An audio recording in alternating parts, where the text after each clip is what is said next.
So imagine that you have $100 to invest and you're comparing two options. Option one is a mutual fund, and because of how mutual funds work, where they're structured around dollar-based investing rather than share-based investing, you can invest all $100 and call it a day. Option two is an ETF composed of securities similar to those in the mutual fund, meaning that they'll probably have very similar long-term performance, but this ETF is currently selling singular shares at $90 a piece. That means that your $100 will only buy you one share of the ETF, and you'll have $10 sitting left over. All things being equal, option one will result in more money over time because more of your money is invested, giving it more opportunities to grow.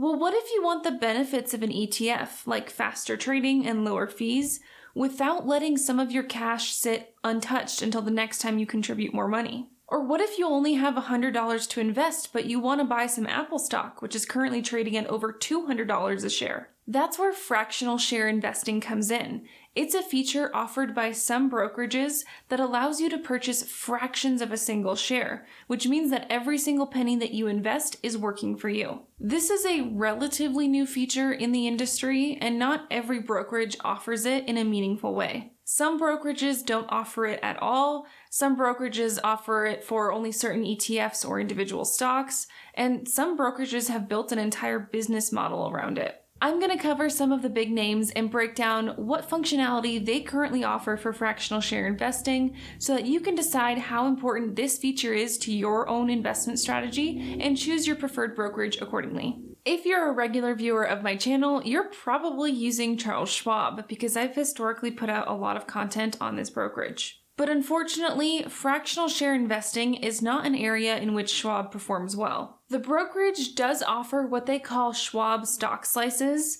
but these are limited to the individual stocks that compose the S&P 500 and not any other stocks or ETFs. Additionally, you have to purchase these slices for a minimum of $5 each. That might seem very low, but remember the reason that you're probably interested in fractional share investing. It's to make sure that all of your leftover money is working for you. And if you only have $4.99, you can't invest in Schwab stock slices, even if you are fine with just investing in the S&P 500 stocks and not the more diversified options like ETFs. And perhaps the most egregious lack of functionality for Schwab is that none of this can be automated. Generally, people who are looking to take advantage of fractional shares are also looking to automate their investing alongside it. But today, Schwab stock slices can only be invested in manually, meaning you have to go in every single time and put your dollars into those different buckets. It is worth noting that Schwab, like almost every other brokerage out there, does allow you to reinvest dividends when purchasing shares of stocks or ETFs,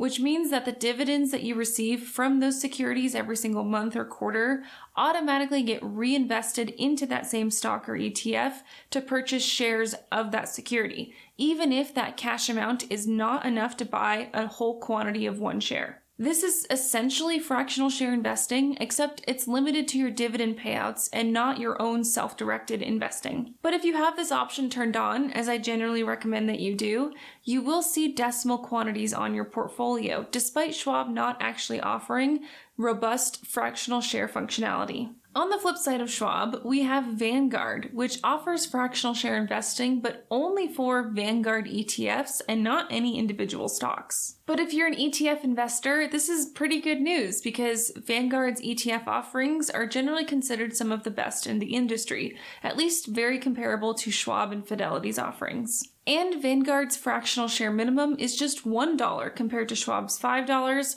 allowing you to squeeze just a little bit more efficiency out of your leftover cash. But unfortunately, despite offering fractional shares, Vanguard does not currently support automatic investing for their ETFs, just their mutual funds. They do, however, offer dividend reinvesting similar to Schwab.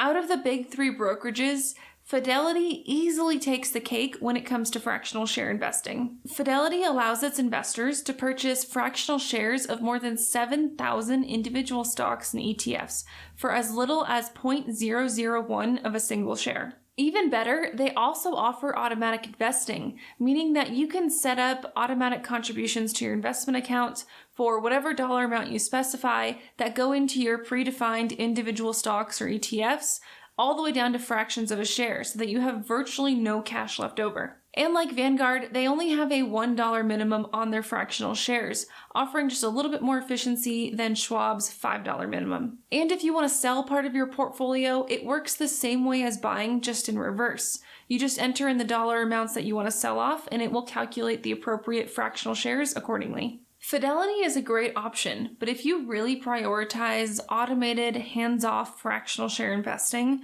M1 Finance might be worth taking a look at. Unlike the traditional brokerages, M1 Finance is really built around this style of investing. Their foundational feature is called M1 pies that allow you to define individual slices that make up that portfolio, up to 100 slices per pie. For example, you could build your pie to be 50% in a US broad market ETF, 30% in Apple stock, and 20% in Google stock. Every dollar that you invest into your portfolio will automatically be split up according to these slices, even if that means that M1 Finance has to purchase fractional shares on your behalf. The brokerage allows for fractional shares all the way down to 0.00001 of a single share. It's considerably lower than Fidelity's 0.001 limit. Plus, M1 will dynamically rebalance your portfolio for you, meaning that if one of your slices under or overperforms the other slices, they will automatically buy and sell your securities to rebalance the portfolio to get back to the percentages that you originally set for your pie. And of course, if you're not sure what you want to invest in yet, they have a number of predefined M1 pies that you can choose as a starting point based off of your own personal investing goals and risk appetite. Finally, M1 Finance only has 2 trading windows per day. This is actually pretty new. They used to only have 1. But this definitely means that they are more tailored towards long-term investors than they are people who are actively interested in day trading. But what if you're interested in fractional share investing, but you really don't want to change brokerages? If you invest in a brokerage like Schwab or Vanguard, you could consider investing in mutual funds instead of ETFs. Mutual funds come with a few drawbacks like I mentioned previously, but honestly the financial differences are really minimal, especially at lower balances. And the really nice thing about mutual funds is they often come enabled with automatic investing. So if that's important to you, you might decide that the benefits outweigh any potential drawbacks. But if you really want to stick with ETFs without changing brokerages, you could also consider switching to ETFs that trade at a lower share price. An ETF selling for $90 per share is going to leave you with more leftover cash than a comparable ETF selling for $20 per share. It's not a perfect approach if your goal is to optimize every single penny in your portfolio, but it does get you a little bit closer. Now you have a basic understanding of fractional share investing, why some investors prefer it, and which brokerages offer the best functionality in support of this feature. And I'd really love to know what you want to learn next. I'm really enjoying digging deeper into investing topics such as this one, so please leave a comment if you have any suggestions for future content. As always, if you learned something from this video, please consider dropping a like and subscribing if you want to see more videos just like this one. Thanks all for watching, and I'll see you all next time.